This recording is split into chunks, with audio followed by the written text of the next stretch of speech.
Good afternoon. Hello, everyone, and welcome to Desai Demo Day for our 5th cohort. We're so excited for you to be part of this event, which is the culmination of 6 founders, 14 weeks of very hard work. Now, you may have noticed in the invitation that our format is a little different this year. We're thrilled to be joined today by Consumers Energy, who is sponsoring a $10,000 cash award for the best pitch today. But even though we are running a competition, it's important for me to say that Desai is not a competition, at least not after you get in. These teams know that pitching at Demo Day is a privilege of being a part of this program and taking part in the program, not a right of simply being in the cohort. And we believe that every team who is pitching up here today has earned that privilege to be a part of Demo Day. We're so enormously proud of each and every one of them. That said, we do have a friendly little contest this afternoon, and so I'd like to introduce our judges. Dana Thompson is the clinical professor of law at the University of Michigan Law School and the founding director of the law school's innovative Entrepreneurship Legal Clinic, which has provided legal representation to a large number of startup companies, existing ventures, small businesses, and social enterprises. Please welcome Dana Thompson.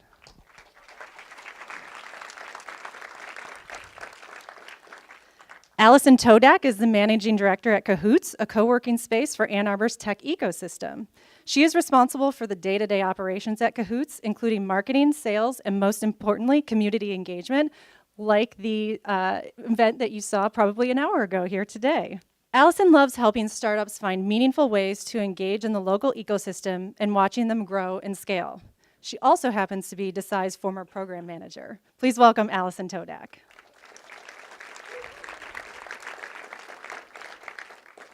And finally, I'd like to welcome to the stage Tamara Faber-Doty. Tamara's passion is to blur historic lines between the business and information technology, where technology increasingly drives customer satisfaction and business outcomes. In her capacity as Vice President of Information Technology at Consumers Energy, she directs and delivers digital investments and strategy. Tamara's background also includes management consulting and global manufacturing roles. Please welcome to the stage Tamara Faber-Doty.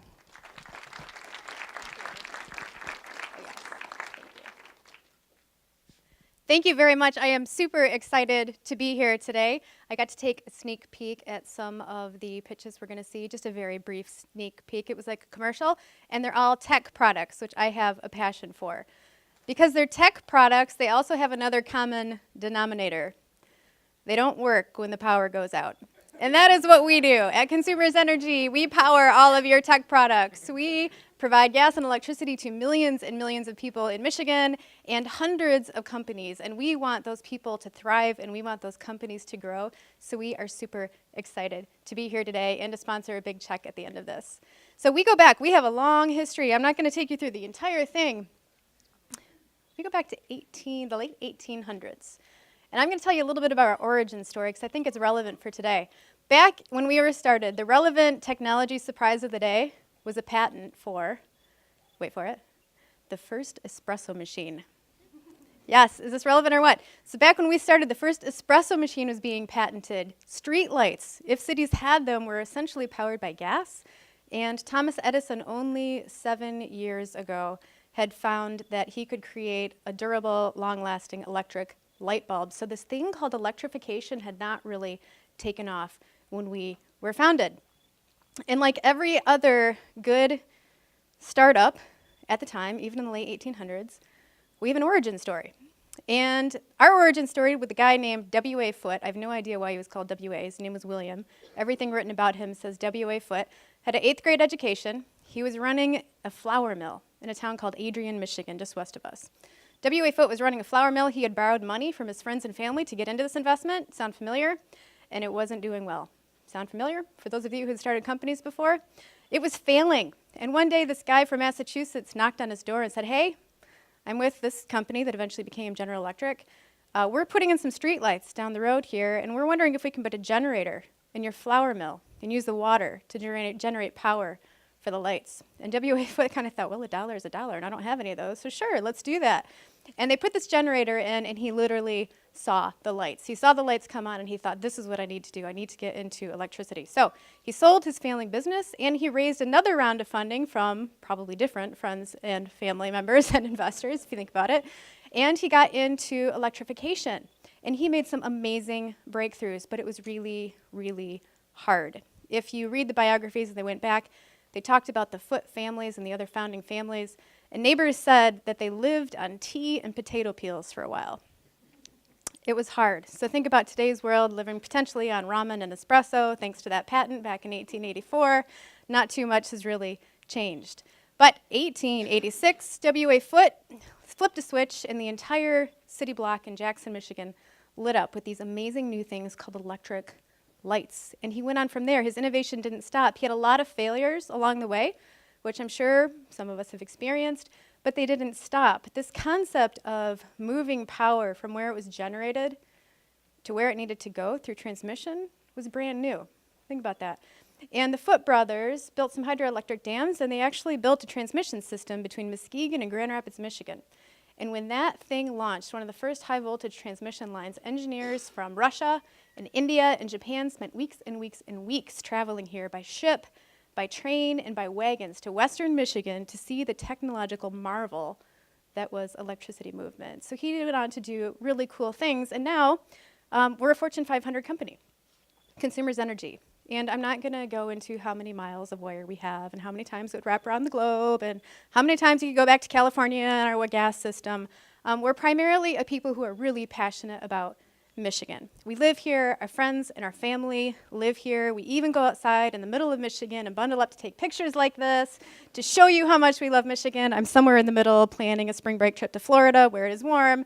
But we really love Michigan. That is what we are passionate about. So we're excited to be here today to sponsor Desai, to sponsor all of the new companies that are up and coming, because when Michigan does well, we do really well. And our founder had a really good idea after the flour mill in the late 1800s.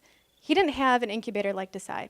He didn't have a built-in network of resources and mentors and resources and an audience with people like you who are keenly interested in helping businesses be successful. But you have that, so I'm going to congratulate you for even getting this far, and I cannot wait to see how you are going to change your corner of the world, just like we changed Michigan over 100 years ago. Welcome. Good luck.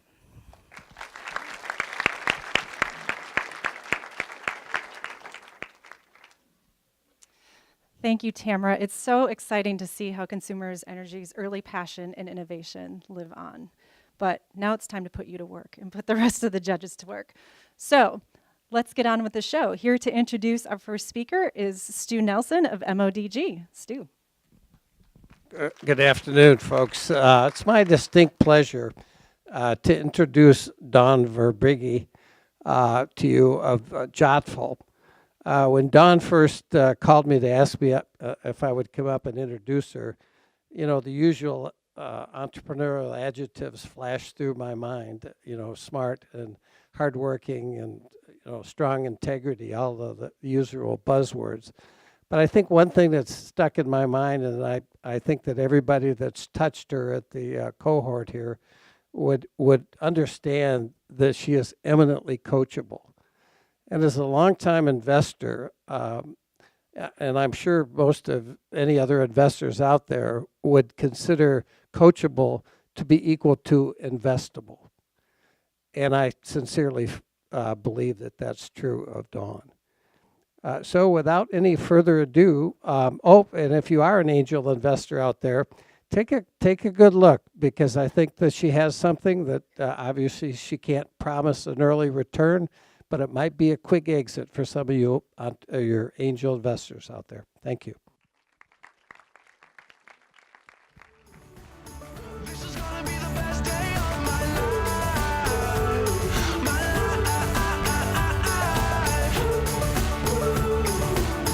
This is gonna be the best day of my life. Hi. Thank you, Stu. And thank you, everyone, for coming out today and supporting all of the teams here at Desai. My name is Dawn Verbrugge, and I'm the founder and CEO of Jotful. I'd like to ask you to take a moment and put yourself into what I suspect are some pretty unfamiliar shoes. Imagine you own a barber shop. Think more beauty school than business school. You spend your day trimming beards and doing the books. You started this business because you dreamed of someday having the freedom and flexibility to do whatever it is you wanted to do, whether that was cutting more hair or coaching your kids' soccer team. But to get there, you need to build your customer base. You need better marketing. And the cornerstone of your marketing is your website. But your website was built 3 years ago, and it looks like it. It doesn't work on mobile, and you have absolutely no idea how to update it. In fact, the mere thought of making changes to your website makes you want to pull your hair out. Because, hey, you're a barber. You're not a software engineer or a website designer or a digital marketer. But you're also not alone. Here in the US, there are 4.6 million businesses with fewer than 10 employees, and today, half of them do not have a website. And many of the rest have a website they can't update or that doesn't work on mobile. Before Jotful, these small businesses really only had 2 options. They could hire an agency or designer to build a website for them. But this could cost thousands of dollars. It was simply unaffordable. And when they get the website back, they often had no way to maintain it. So, alternatively, they could try to build their own website using do-it-yourself software offered by a company like Wix or Squarespace. But even if they wanted to build their own website, and they could find the time to do that, when they first logged in and were presented with that blank screen, they quickly realized that despite all the hype, the truth is you need design and marketing skills to create an effective business website yourself. So these millions of small businesses have been left behind. Until now, introducing Jotful. Jotful is an entirely new way for small businesses to make and maintain their websites. With Jotful, they get a complete, professionally designed website with all the marketing best practices baked right in. So they don't have to build their own website. And they don't have to decide where the call to action button should go. In fact, they don't even have to know what a call to action button is. And when they want to make a change to their website, we make it as easy as editing a Word doc. For bigger changes, like adding a new page, they can just send us an email and know we'll take care of it for them. And we do all this starting at just $39 a month. We're able to do this so affordably because from the very beginning, Jotful was designed to scale. Using our own proprietary software, we are building websites in less than 4 hours. And those websites can be built by entry-level staff with no specialized skills. Once a website is launched, 95% of the changes our customers need, they simply make themselves. We are truly providing the hassle-free, effective, and affordable solution this market needs and values. And that's why just 3 months after taking Jotful full-time, we already have $13,000 in ARR, and we are growing at 27% each month. What's more, every single prospect who has seen our demo has gone on to become a customer. To date, we've acquired most of our customers through speaking events, but we are now striking referral agreements with complementary partners that serve our target market. And I am pleased to announce that our very first referral partner has just confirmed that they will begin marketing Jotful the first week of October, and that partner alone expects to send 300 qualified leads our way in the next 18 to 24 months. Our earliest customers have been billing with us for 11 consecutive months. We have a 100% retention rate. Now, obviously, that can't last forever. So by 2020, we anticipate a 2.8% monthly customer churn rate, which is based on a 36-month customer lifetime. Over the course of that customer lifetime, we will earn $1,700 in revenue, and at a 60% margin, we'll keep more than $1,000 of that. This is 2.5 times the gross profit of the leading do-it-yourself software company. This year, we're raising our first round of funding, and we will use that funding to triple the size of our customer base and establish sustainable and scalable customer acquisition channels. We are an experienced team of entrepreneurs with complementary skill sets. I started my career as a graphic designer and became the head of marketing at 4 venture-backed software companies, ultimately serving as chief operating officer before starting Jotful. Jordan, our lead engineer, has the unique ability to look beyond his own deep technical expertise to truly understand and empathize with the challenges our customers face. And Natalie, who's responsible for customer acquisition and success, was named by Crain's Detroit to their 40 under 40 list for founding Detroit Passport to the Arts. Natalie's extensive nonprofit fundraising experience has taught her how to build relationships and close deals. And what she's learned as director of people operations is how to build teams and create culture. I'd like to leave you with this. Wix, the largest of the do-it-yourself software companies, went public in 8 years. They now have 4 million customers and are worth $5.5 billion. Squarespace, the second largest, is worth another $2 billion. And yet these two companies put together have captured a mere 4% of the total website market. This is a massive opportunity, and we are well positioned to capitalize on it. Our team is already delivering a solution our customers love. So now imagine where we'll go from here. Thank you. 'Cause baby, you're a firework. Come on, show 'em why you work. Make 'em go, as you shoot across the sky.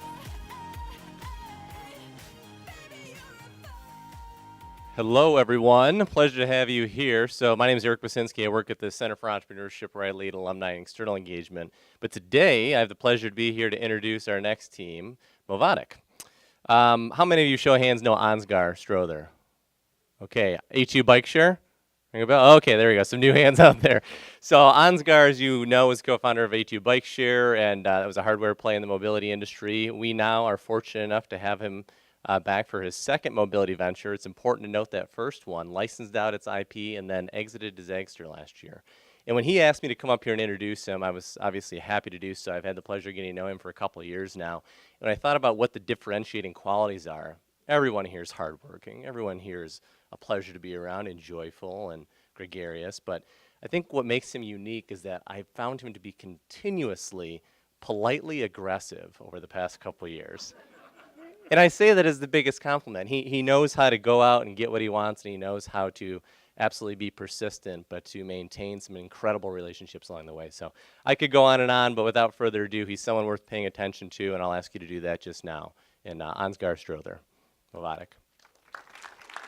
bicycle, bicycle, bicycle. I want to ride my bicycle, bicycle, bicycle. I want to ride my bicycle. I want to ride my bike. I want to ride my bike. Thank you, Eric. Politely aggressive. I think that's the greatest compliment an entrepreneur could get. So thank you. And thank you to all the other mentors, advisors I've had. Without you guys all, I would not be standing here today. So I want to tell you about a tipping point that we're experiencing right now, a mobility tipping point. And all tipping points start with a problem. The way we get around right now is broken. 42 hours per year sitting in a car in traffic. $1,400 a year idling in gas, sitting in that traffic for the average American. Throw in the fact that tailpipe emissions are going to become the leading cause of climate change here. We need a different model. And this isn't getting better. It's getting worse. More and more people are moving into cities. We're rapidly urbanizing and have continued to be doing so. And Bill Ford has a famous quote for this, where he said, if you think we're going to put a car in every garage in Mumbai, you're crazy. So Oslo is taking action around this. They're actually banning cars, banning no more cars in their downtown in 2019. They're the first of 12 cities to be implementing these types of changes of full or partial bans of cars in their downtowns. And American companies like Uber and Lyft are taking note. Uber is going to be focusing on bikes over cars, which is, maybe interesting because they're a rideshare company, but they're putting their money where their mouth is. They acquired Jump for $200 million that does bike share and electric bikes. Lyft isn't far behind. They're acquiring Motivate for $250 million that does bike share. And they're all signing partnerships to get involved with the scooters and even into normal transportation. And why is this? I think Uber CEO said it best. It doesn't make sense to drive a 10-ton vehicle through a downtown during rush hour when most trips are under 5 miles in the US. 60% of trips are under 5 miles. They're short. It's better to use another mode of transportation. Pure and simple. So this all sounds great. It sounds like we're heading in the right direction here. But there's a problem. What about all the companies that aren't listed on that board? The companies, we see 20 there, but there are hundreds, thousands of operators, cities, municipalities, corporate campuses, colleges, bike rental shops that offer mobility services, and they're having a hard time keeping up because they don't have an army of developers. There's manufacturers that have been in the space for 30, 40, 50 years that have been building bikes, bike lockers, and they don't have the expertise or desire to build software, but want to be able to continue to serve their customers. And that's where Movada comes in. We've developed a validated software platform that serves all three groups. Users are easily able to rent and use a bike share bike parking, or other form of mobility on our platform. Operators are able to have the tools necessary to efficiently manage and operate their systems. And we have an integration layer that allows us to work with any type of hardware. We're already working with 12 manufacturers that have 15 different types of hardware solutions on our platform. Getting a little bit more specific, what does this actually look like? So the Movadic app, you can go download it from the store, allows users to find, rent, use bike share bikes, bike parking from any one of our operators across the country. We also support white labeled apps for our operators that are larger and need that brand presence in the App Store. We then have a complete management package from web tools to admin apps that allow for efficient operations of the system, as well as an open API for additional automations to be added. Furthermore, we have, again, that integration layer that really lets us work with any type of hardware, allowing manufacturers to serve operators. So how does this play out? Well, the city of Santiago has a mandate to be within 10 minutes of all of their residents. Building subway lines, as you know, is really expensive, so they wouldn't be able to get there with subway lines alone, even though they are building more. But with bike parking, a user can jump on a bike, ride their own personal bike to the subway spot, lock up, and they're now within 10 minutes. But the issue with bike parking is it can be really messy. Bikes get stolen, bikes get abandoned. If you have keys, you have to distribute the keys to try to manage a bike room or something like that. So instead, the city of Santiago partnered with a company that we're working with, Elu. They manufactured a smart rack. So you can actually use your smartphone in the city of Santiago, unlock the rack, and lock your own personal bike up to it. No personal U-lock or anything like that needed. The part that's incredible for the city is that they no longer have to worry about keys, abandoned bikes. All of that is manageable by our software. This 128 bike pilot was announced to much fanfare this Saturday. We had Secretary of Transportation, Sport. You can look it up on CNN Chile. It's pretty cool. And the reason they're so excited, again, is because it's scalable. They already have plans to scale out to 2,000 racks, and it has the potential to scale up to 10,000 racks, which would have a massive impact on their community and also represents a healthy opportunity for Milvatic as well at $400,000 of ARR. So we've had a lot of success bringing this product to the market. In our first year, we did $153,000 in booking. We'll do around $200,000 this year, but none of that matters. What really matters is our unit count, because we make money for every single unit that's on our platform. We've been growing our unit count at a 3x annual rate. And the reason I'd say that the unit count matters even more than from a B2B SaaS model standpoint is that every unit that gets deployed, that's what makes an impact in the communities that we're in. So thank you very much. If you're passionate about this space, I look forward to talking to you afterwards, and thank you so much for your time.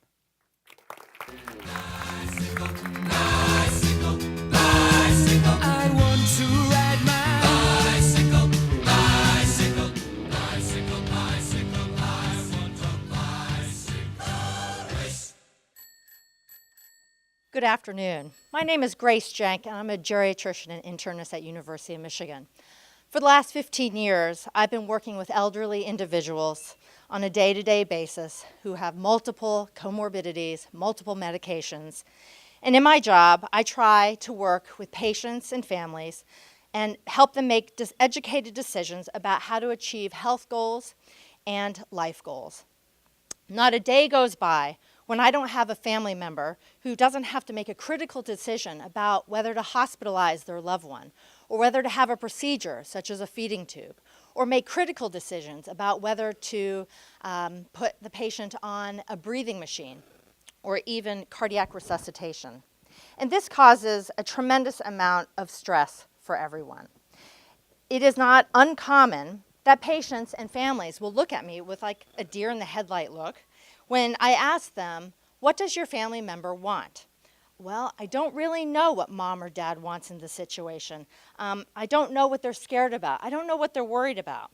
And then we as physicians and clinicians in general begin a grueling process to try to find out what does the patient or family really want for this individual. And there's very little decision, and we're often making decisions in the heat of the moment. And this leaves a bad taste in everybody's mouth. We don't know what the patient really wanted, and we're second guessing whether we're making the right medical decision. And this is why I'm so excited to hear that Canopy is just around the corner. Elizabeth, Brandon, and Anne have come together and created an application that can help take the stress out of making decisions for others, because with this app, patients are able to tell us what's important to them, what they want in their health care, and they're able to designate decision makers for them if they're not able to make or are not able to communicate on their own. No more, I left the paperwork at the home, in the office, in the drawer. No more, not really sure what this patient wanted. The creation of an easy tool that can be filled out at the leisure of the patient and family and can be easily accessed will take a lot of this stress away. While my daughter is eagerly awaiting the new iPhone release, I am eagerly awaiting the release of Canopy, because I do think this is going to be a game changer. Canopy coaches patients and families through the process and makes it easier for people to make their wishes known, and makes it easier for clinicians to interpret the wants and desires of the patient. So without further ado, I'd like to introduce Elizabeth Michelle, the CEO of Canopy.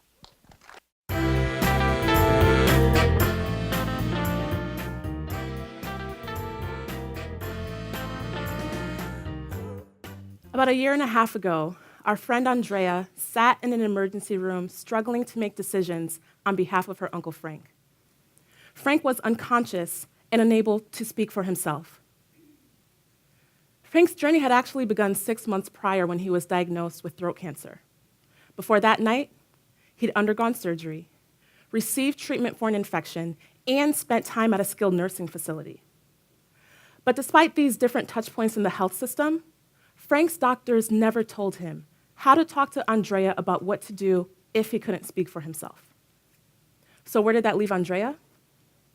That night, the doctors turned to her and asked if they could put in what's called a central line. Andrea sat there with her uncle's do not resuscitate paperwork in her hand, the doctor's question on her mind, and she said, I don't know. I'm not sure what he would want. That night, Andrea had to answer the question, but it very well could have been anyone in this room. So now my question to you is, if this were your loved one, would you know what to do? 40% of patients who are hospitalized, like Frank, need a medical proxy or a decision maker like Andrea to speak on their behalf. Having a written plan in place can help proxies and care teams ensure that patients receive the care they want. But in the US, 63% of adults don't have an advanced care plan in place. That means 250 million people have not identified or documented their end-of-life healthcare wishes. There are some factors that lead to barriers to advanced care planning. It's a tough conversation to have. People don't know how to have it, and so delay the process of advanced care planning until it's too late. Hospitals, on their end, are facing a shortage of trained staff who are trained to help patients navigate these conversations. So often if somebody gets to the point of having an end-of-life conversation, it often happens in a lawyer's office as part of a trust and estates process. That person leaves with a written document, goes home, tucks it away in a safe place, but when an emergency arises, that document is not accessible. Canopy is using technology to turn this problem around. We believe that you have the right to receive respect, dignity, and have choices throughout your life. So we're leveraging technology to help people uphold these key values as they navigate healthcare in particular. We do this by providing a web application that supports people like Frank and Andrea in 3 key ways. Let me tell you how their story goes with Canopy. Frank receives education on what advanced care planning is, what it entails, and how to do it. Canopy's audio coach walks Frank step by step through a process of clarifying his end-of-life healthcare wishes and documenting them into an advanced care directive. Frank then shares his legal documentation with Andrea as well as with his care team. Not only do they get his advanced directive, but they also get a complete profile that includes video and audio recording of Frank sharing his wishes in his own words. Canopy's digital solution provides value across the healthcare ecosystem, bringing together key stakeholders around what that patient wants. When an individual's wishes are known, patients and families experience greater peace of mind. Doctors are able to provide specific care that the patient wants, helping to avoid unwanted care or unwanted extensions of care. As a result, advanced care planning is shown to cut the cost of end-of-life healthcare by 50%. End-of-life conversations become increasingly important as more people are entering their retirement age. 5 years from now, there will be 82 million individuals in the US over the age of 55 and without an advanced care directive.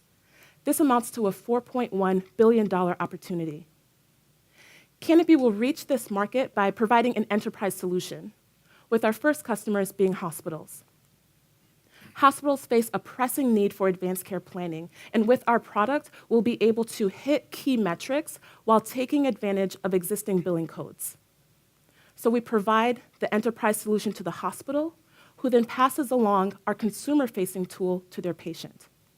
The patient's documentation is sent to Canopy's central repository, and is also shared with the health system. Canopy charges the health system a licensing fee that ranges from $1,000 to $10,000, depending on the size of the system. And we also charge a $50 fee per patient who uses the product.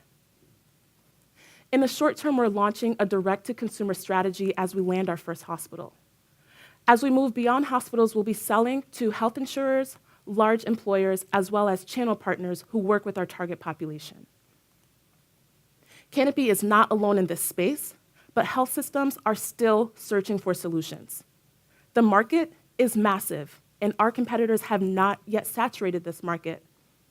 Canopy is positioned to excel because we're providing 3 key factors that are necessary for successful advanced care planning: education, step-by-step support along the way, as well as information sharing, so the right people have the answers they need when they need them.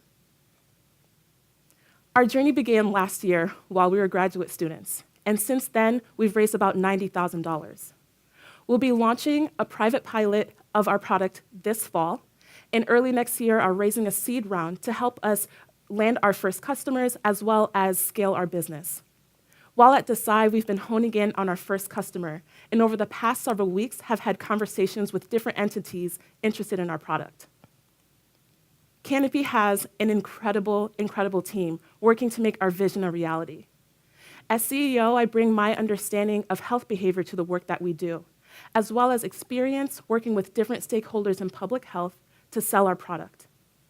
Anne brings her knowledge of web development and data analytics to develop our software. And without Brandon's understanding of human-centered design, our product would not be where it is today.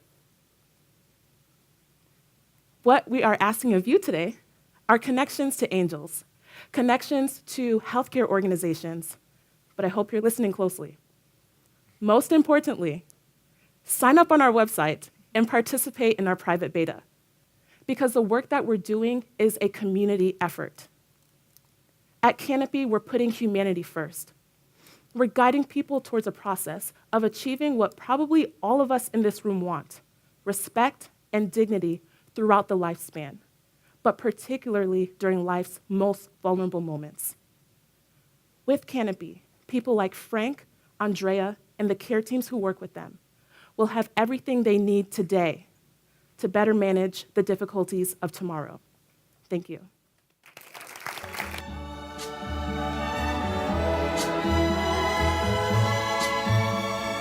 Darling, darling, stand by me. Oh, stand by me. Hello, Satish Malnek, CEO of Next Services. We're a healthcare technology company based here in Ann Arbor. And I'm here today, and quite geeked, to present John Kersey, all the way from Mantua, I hope I said that right, New Jersey. And you'll learn why I'm so geeked as well. John studied chemical engineering, but eventually realized his calling was software development and engineering. So somewhere along when he was dabbling in projects and software, he started researching Bitcoin. Some of you might be familiar with Bitcoin. And then was fascinated by the potential that digital currency and the world, this new world that we were moving to, that would provide the opportunity of such disruptive technology. Of course, he could not resist passing up the opportunity to be part of this movement, and so Cheddar was born. As an example to kind of give you how committed John is to his art, which is Cheddar, John used to haul his ultra-wide monitor that he used to work on while he was at Desai every single day for half a mile uphill, so that he did not have to work on a small screen laptop in his apartment in the evening. And that'll give you a taste of how dedicated he is to this. Before I turn over the microphone to John, I will also like to leave you with an insider tip. Do not ask him for a casual game of Frisbee, because he is a professional player in Ultimate Frisbee and has played for the New Jersey Hammerheads, and his specialty is offensive cutting. So be warned, it's not casual when you play Frisbee with John. So now let's go prospecting for cryptocurrency as what is digital currency, and have John lead us into this wild west of crypto.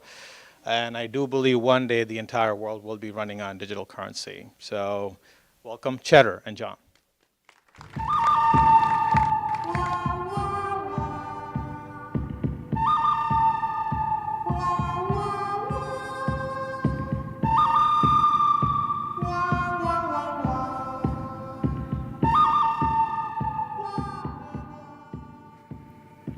Hello, everybody. My name is John, and I am the founder of Cheddar, your personal guide to cryptocurrency. And before I dive into the nuts and bolts of who we are and what we're about, I first want to take one step back and look at the bigger picture. Right now, cryptocurrency is modeling the same exponential growth and network effects that the internet did in the 90s. Whether you look at the number of users who are entering the space, the amount of funding that's flowing in, or even if you compare the number of websites you could access in the 90s compared to the number of cryptocurrencies out there today that you can use. There's payment currencies like Bitcoin and Litecoin, which you may have heard of. But there's so much more than that. There's currencies that offer ownership over real-world assets like diamonds and gold.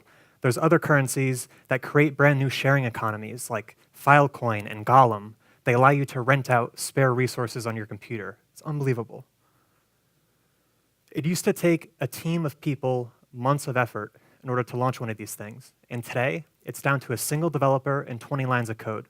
And tomorrow, it'll just be a few clicks on a website, and anyone will be able to do it.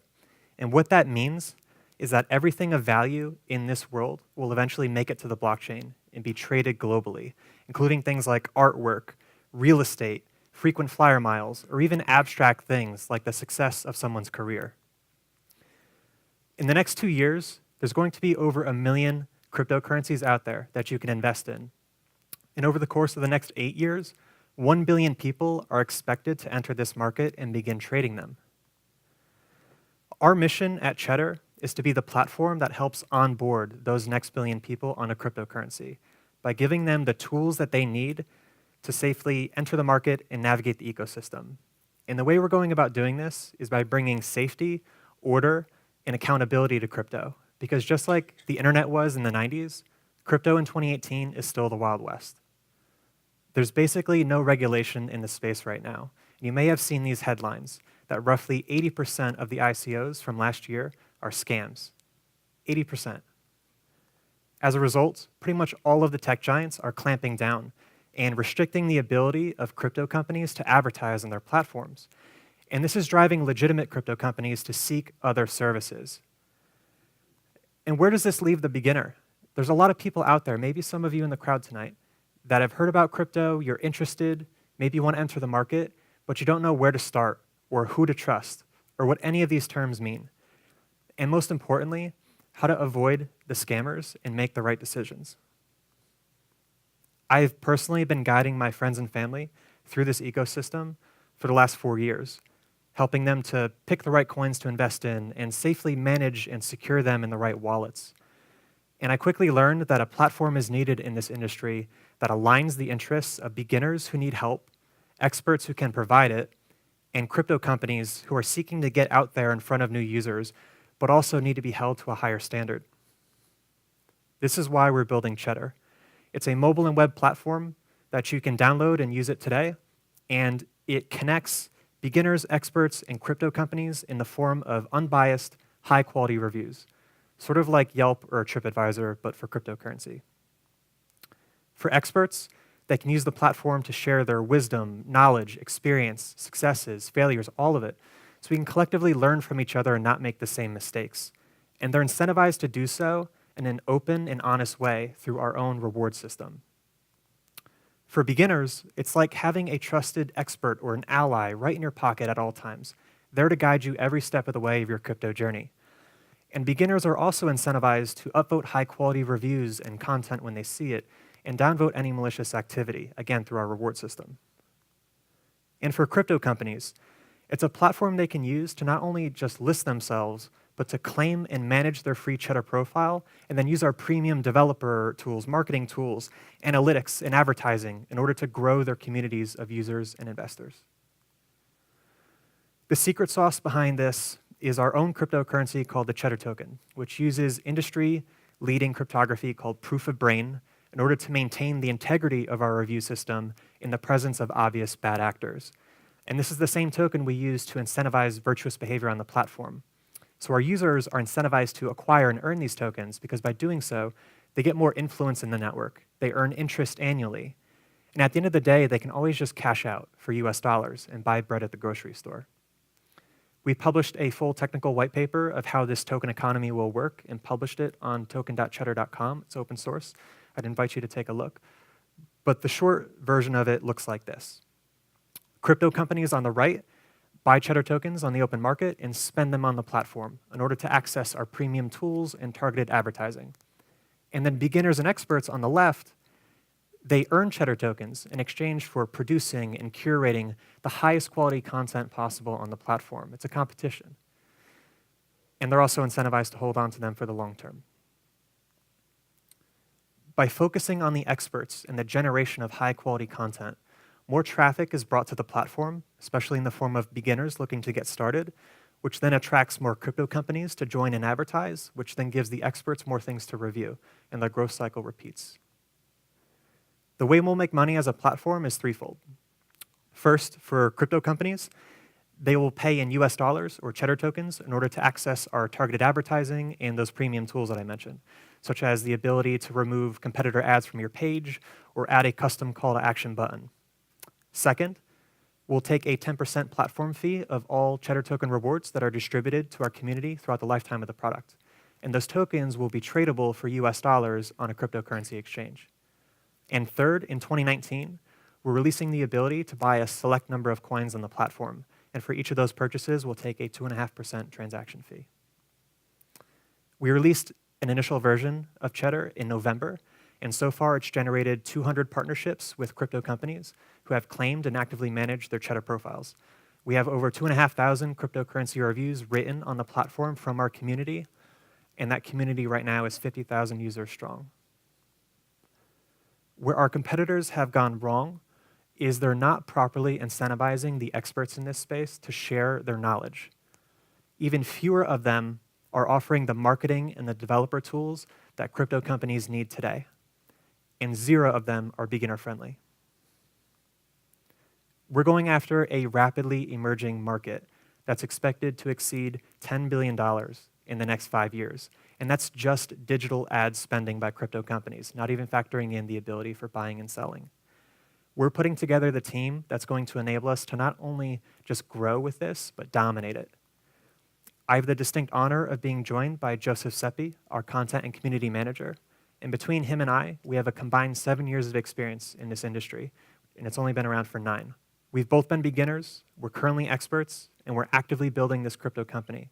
So we deeply understand this industry and the needs of each of our customer segments. We're looking to scale up our team ASAP. In Q4 of this year, we want to bring on a full-time front-end developer, back-end blockchain developer, and a marketing expert. So our ask tonight is if you are a crypto-savvy investor, we'd really love to talk. Or if you know of any crypto-savvy investors, we'd appreciate a warm introduction so that together we can clean up this ecosystem and onboard the next billion people. Thank you. Here comes the money. Here we go. Money talk. Here comes the money. Money, money, money, money. Dollar, dollar. Dollar, dollar. Ching, ching, bling, bling. Hi there. I'm Rich Sheridan, CEO of Menlo Innovations, right next door. Tamara, I appreciate the history lesson you gave of consumers' energy because my company goes back in history to the Edison Menlo Park, New Jersey lab, which is where we derived our name. So I think there's kind of a kindred spirit here. But I want to touch on some industry history related to Ann Arbor. A lot of people have forgotten some of the greatest success stories that have occurred in our town. And I know why you're here. Many of you want to get in on the ground floor opportunity to find out about somebody who's doing something that you don't lament 10 years later. Man, I wish I could have connected to this person before everybody knew who they were.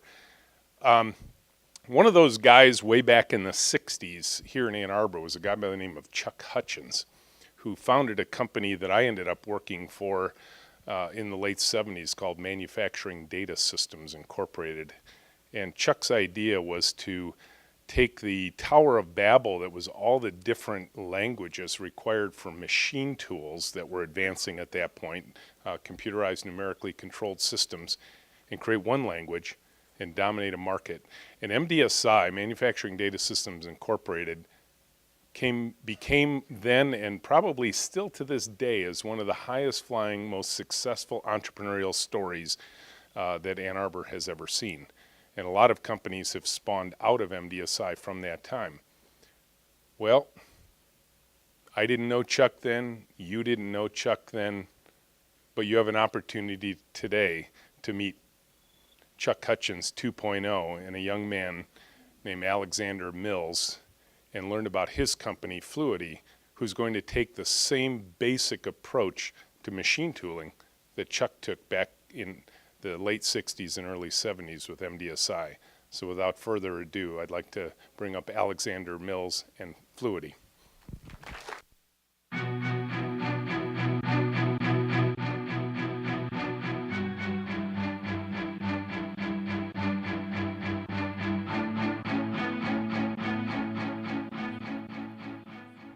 you, Rich. Hello, everyone. Let's talk today about manufacturing. And let's start with steering wheels and car doors. Who makes these initial prototype parts? And once they're ready to be mass manufactured, who's responsible for making the tools and dies that support the metal forming and the injection molding? You might guess that it's up to a few large industry players, but it's actually the work of 18,000 independently operated job shops here in the US and Canada. These are the shops you've probably never heard of, but are critical to the automotive, aerospace, consumer products, medical, and so many other industries.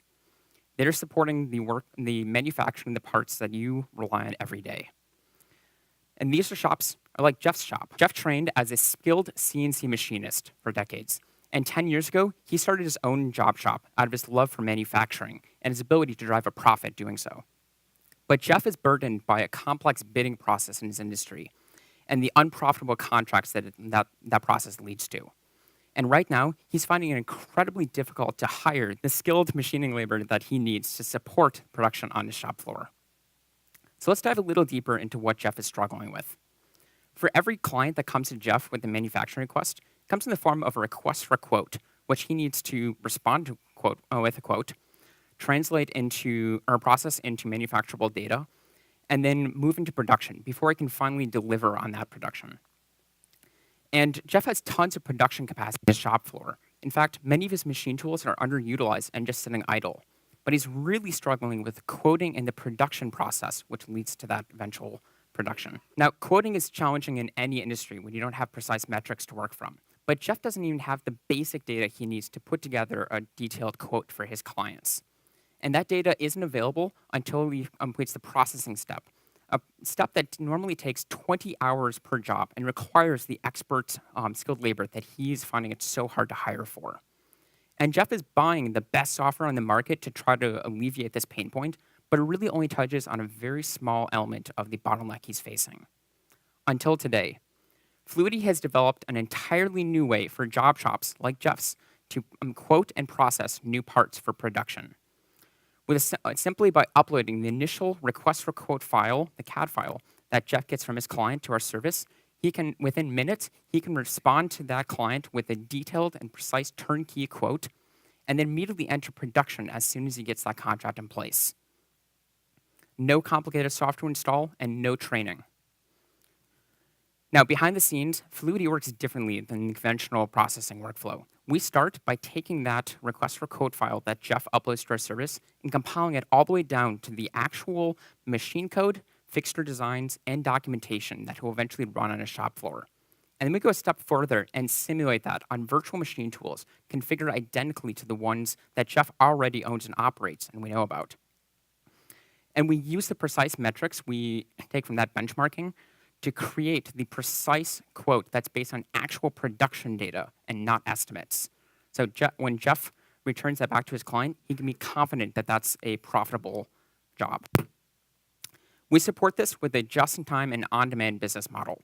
We charge Jeff only for the quotes and production packages that he actually puts into production and accrues revenue on. And the price that we charge for that is dependent on the relative complexity of those parts. Now, it's important to note that Jeff is running an independent job shop, a machine shop, and not a large enterprise. Everything he does is already based on demand, from the materials and tooling that he sources to the time and labor he allocates on his shop floor for the production work. And now, the processing charges we charge him, which he can pass directly on to his customer as overhead in their invoice. So what does this mean for Jeff? Well, it means he can delight his customers with rapid responses to RFQs, and he can be confident that the price he quotes on those contracts will lead to a profitable production run. It also means he has increased utilization in his shop floor and increased throughput, which leads to greater revenue and greater profitability. And he's no longer burdened by his inability to hire in a declining workforce, which also allows him to refocus his time and his workforce's time on providing higher value work to his customers. Solving this problem is a $20 billion market opportunity, which we've nailed down to a $300 million beachhead market. To get there, we're building out a direct sales force in the interim, while we're also developing channel partner relationships with the organizations that already have week-by-week interaction with these shops, restocking them with their on-demand equipment. Our business counts on repeat revenue and not recurring revenue like most subscription companies do. We can increase our revenue not only by acquiring new customers and locking them onto our product, but also by increasing the processing density of each of those customers. So the more parts they're processing in their shop and on our platform, the more revenue we can accrue from them. This started out of a personal frustration I had for manufacturing. As a mechatronics and systems engineer, I frequently found myself spending 5 minutes at a time making quick changes to a 3D CAD model I had created for a part I had designed. And then I spent a week at a time in the machine shop trying to implement those changes. Like Jeff, I search for better software in the market to improve this problem for myself, but there was nothing out there. So I started developing my own software 2 years ago, which we later commercialized into Fluidity. I'm joined by Nils and Ryan. Nils is a fourth-year PhD student at University of Michigan and robotics engineering, and he lends his research background in optimization and control to the development of our toolpath planning engine on our back end. And Ryan comes from over 10 years of investment banking experience in the plastics manufacturing industry. He has the expertise with our customers and the connection to help us bring this to market. We spent the last several months validating our technology through detailed prototypes and are ready to move into limited pilots later this October. During those pilots, we plan on refining our pricing model and working out key integration with our first customers. Following those pilots, we're planning a public launch early next year and are raising a seed round at the same time to support growing our team and our technology further. Thank you so much for this opportunity to tell you more about our company. I'd be happy to answer any more questions about our product and service offline. Thank you.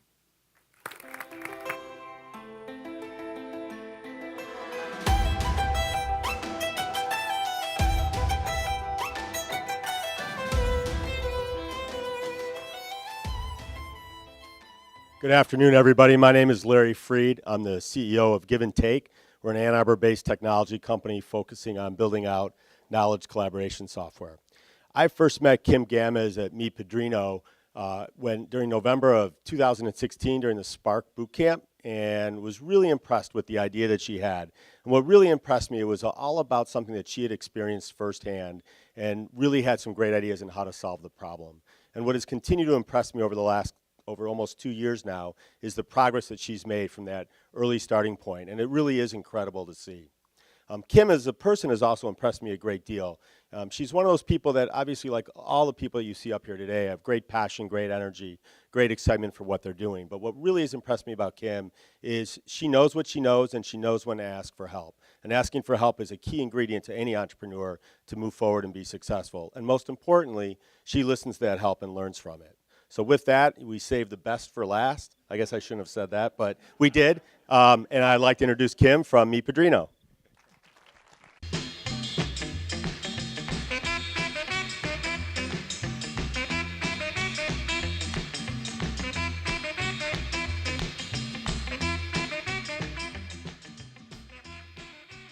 Thanks, no pressure. Now, if you've never been to a true Hispanic celebration, you're missing out. It may be the food, the dancing, or possibly the tequila, right? No, but it's not. It's this feeling that when you're there, this feeling of community and coming together, this feeling you only get with what are called padrinos. Padrino is a Spanish term for godfather or for sponsor, and it's typically friends and family that help pay for different items of an event. So in a Hispanic wedding, for example, a bride and groom will reach out to everyone that they know to pay for things like the dress, the venue, the bar, you name it, they probably have padrinos for it. See, padrinos not only help offset the financial burden of the hosting family, but more significantly, they create a sense of community because everyone is chipping into the main cause. But until today, there was only one way of getting and organizing padrinos, and it's the method I like to call the 5 Ps. Pen, paper, phone, pray, because you hope they pay. I mean, I'm serious. With Hispanic families living hundreds, if not thousands of miles apart, this method was not only time-consuming, but it was inefficient and ineffective.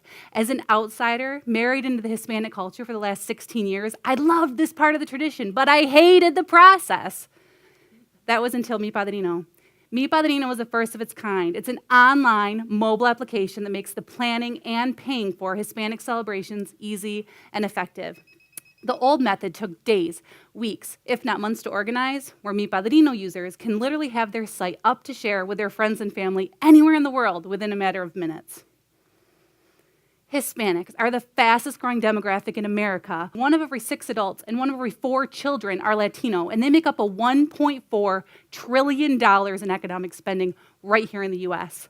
The quinceañera industry alone is a multi-billion-dollar industry right here in the US, with the average price tag between $20,000 and $25,000 for a 15-year-old's birthday party. You heard me right. $20,000 for a quinceañera. You can only imagine why every little Latina is dreaming about the day that she is a quinceañera. So our revenue model is simple. Although Mi Padrino is completely free for our users to plan events, we charge a market standard 5% platform fee on all transactions coordinated by Mi Padrino. We also understand our users are using that cash in 2 areas, on products and on services. So we have a marketplace where small business owners can sell their traditional products to our user base. Think tiaras, dresses, party favors. Then we have our vendor platform where local and national businesses, think bakery, venues, photographers, can advertise their businesses to our users. We also have our corporate partnership capability. Brands have already reached out, and the one that I'm most excited about that's not up on our board is Mattel. Mattel launched a quinceañera Barbie last year, and later this fall, maybe early winter, Mi Padrino and Barbie are going to be doing a dream quinceañera giveaway. I know, can't you wait?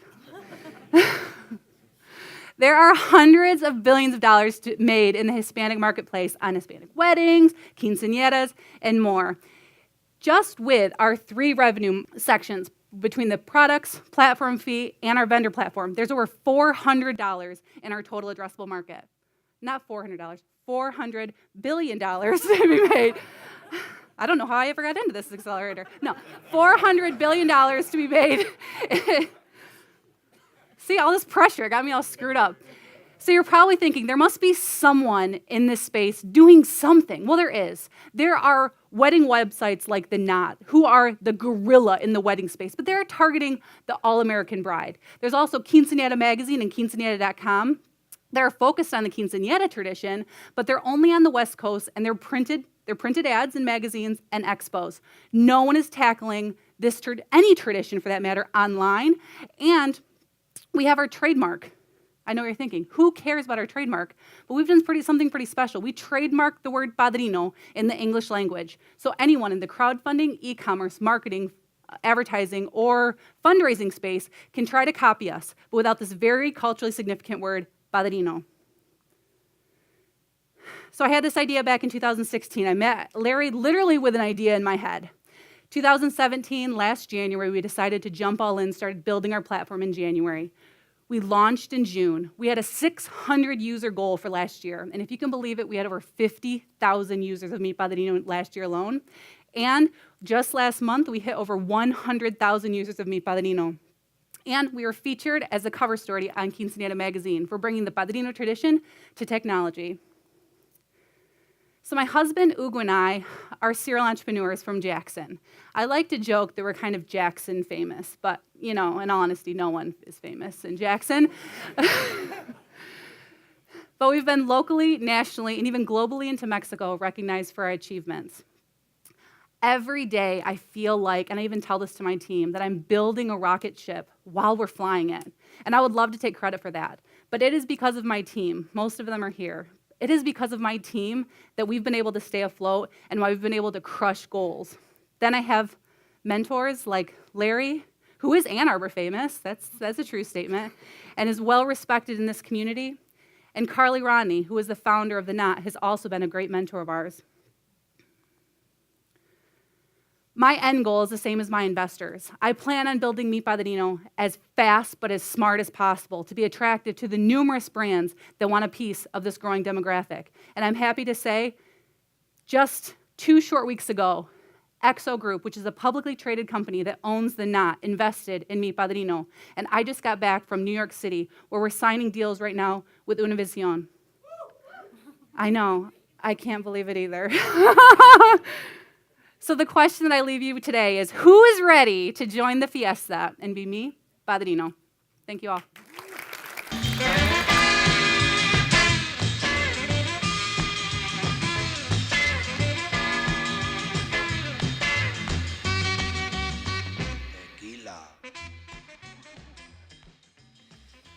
What a group, right? I may be a little biased, but I just think they're fantastic. So judges, please head to the back to deliberate in what I think is probably a very difficult decision. And while you head to the back, we are going to hear some updates, some where are they now from a couple Desai alumni team, and hear from one of our sponsors this year. So first up is Gwydion, which participated in our summer 2017 cohort. Please welcome to the stage CEO Duncan Abbott. Thank you, Angela. Those are some pretty amazing presentations, and you guys managed to squeeze 6 in this time. We only had 4, and we felt like we had all the time in the world. Of course, it was Paul doing it that time. So, I'm Duncan Abbott, the CEO and co-founder of Gwydion, and we make a software platform called Arthea that lets professors, students, and researchers in higher education leverage the technologies of augmented and virtual reality in their classrooms and labs. We were in last year's 2017 Desai cohort, and I'm going to tell you a little bit about where we came from and where we've been since Desai. We participated in a wide range of Michigan entrepreneurship programs. We started at MHAX, a coding competition on North Campus, and since have been in the Center for Entrepreneurship, TechArb, and the Optimized Social Innovation Challenge. All of which got us to where we had a MVP and a sort of team, and we're bootstrapping it as we graduated. That's when we got into Desai, which was a real pivotal moment for our company. At Desai, we learned to ask the hard questions and really found our product market fit, learned to not waste time on things that were out of our scope, on things that just were like chasing down false leads. And we learned to interface with investors in a productive way. In fact, just 4 months after leaving Desai, we had raised $560,000 from angels around the world, and even from Ann Arbor, which was sometimes difficult. Since then, we've been working to deploy Arthea at universities also around the world and figure out how we can replicate this process we've had at Michigan to other large institutions. Currently, Michigan itself is deploying Arthea at scale in various departments and schools, and we have other large institutions lined up to scale out similarly. I'd like to pass it off to Adam from MySwimPro to tell us about their story.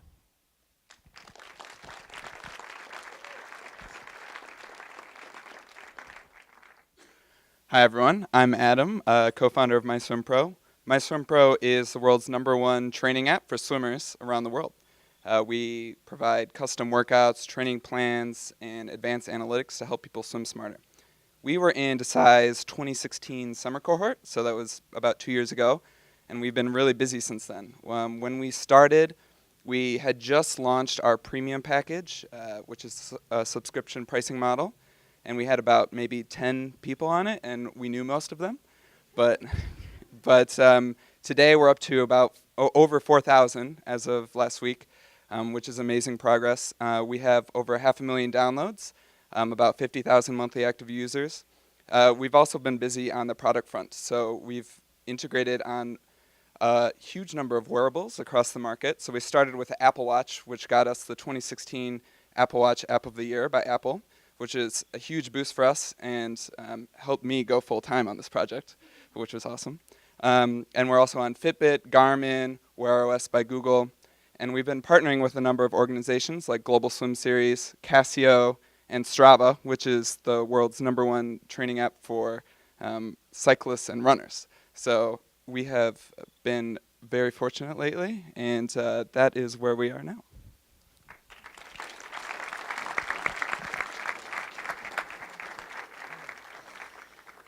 Next up to the stage, I'd like to bring Joe Morrison of Bodman Law. Joe has spent every single week with our founders this year, and I would just like him to tell you a little bit about his experiences. All right, so instead of talking about what we did for the Desai Accelerator, I'm just going to kill some time by reading legal disclaimers about securities laws. No, but we were lucky enough, my team and I were lucky enough to come in and do legal office hours for the startups this cohort, and it was great. I mean, a lot of times founders, they dive full in on tackling their business, and sometimes we'll kind of leave the employment issues or the other issues to the side. So we wanted to come in and help with branding, help with the employment concerns, help with planning, financing, and it was great. I'm lucky enough to work with some of these companies, and Ann Arbor's just got a fantastic ecosystem over the past 4 years. Just this demo day has come so far, and I think part of it is the people in this room approaching the founders, offering to make the introduction either within the Ann Arbor community or outside on the coasts, and would encourage you guys to do that after. Seek out the founders, right? Shoot them an email, make an introduction, because everybody knows somebody who's valuable to all of these companies. And that's our approach at Bodman, is we have a robust high net worth group where we try and hook our clients up with angel investors. We counsel startups and investors on both sides of deals and really take people from an idea and help support them as a trusted advisor through financing and hopefully an exit for some of the folks up here. So thanks for coming out, and I guess we're waiting on a check now, right? Well, just hold on 1 minute, because before we give away some cash, I know that everybody is going to leave the room as soon as the big check is announced. So there are a few people that I would like to thank.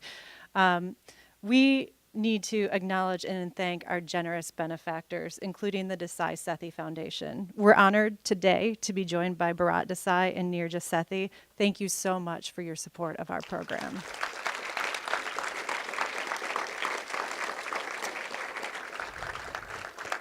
We are also supported by the William Davidson Foundation, Tim Wadhams, Bob Cagle, and because of their generosity, we have been able to invest $925,000 in 26 companies, and by the end of October, we hope that number will be over $1 million.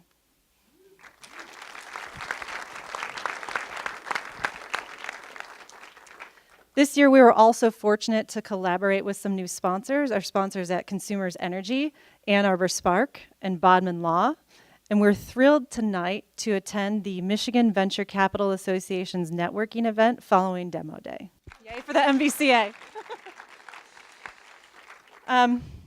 I would like to recognize our tireless interns. We had 10 this year, 10. And if you don't know, the interns are all University of Michigan students, and they do about 85% of their workload for the companies in Desai.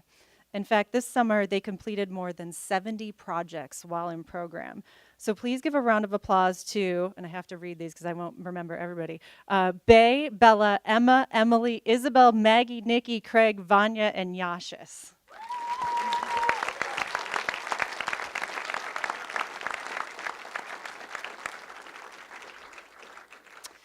In March, I was joined by a new program manager, Katie Lind, who is outside with the judges right now. Katie has boundless energy and positivity. If you know her, you know how much that's true. And it has been invaluable to our founders, our interns who she managed, and to me. We wouldn't have gotten through this cohort without her, and we certainly wouldn't have gotten through today without her. So Katie, from the bottom of my heart, thank you.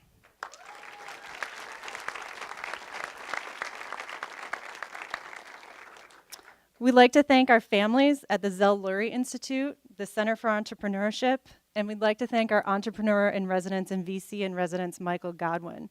A true coach at heart, Michael keeps us on track with humor, with wisdom, and with just plain good sense. Michael, thank you so much for spending every week with us. And finally, thank you to you, our community here today. We appreciate your mentorship. We appreciate you sharing your networks and the moral support and all the ways that you support the founders' successes of here in this room and all the founders in the community. Let's hear it for you. And I see we timed this just right. You are back. So I think we've built up enough suspense. Tamara, would you like to do the honors? I'll hold the big check. Keep the suspense going by not showing you what's on the big check. So if it had been a reality TV show, you'd have seen hair pulling and nail fights, and it was a heated conversation in the back. Not really. It wasn't really. It was very cordial, very professional. So I am super excited to end the suspense for you. I think we saw a lot of amazing ideas, and when it came down to it, we said the best pitch and the place where we would be most likely to potentially invest our money would be Meet Padrino. Yes. Yes.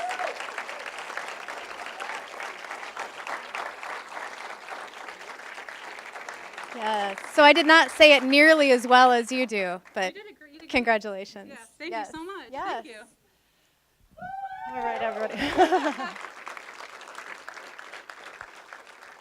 Thank you again, everybody, for being here today. We're going to stay up front and take a few pictures, but we appreciate all your support of us, and have a wonderful evening. Thank you.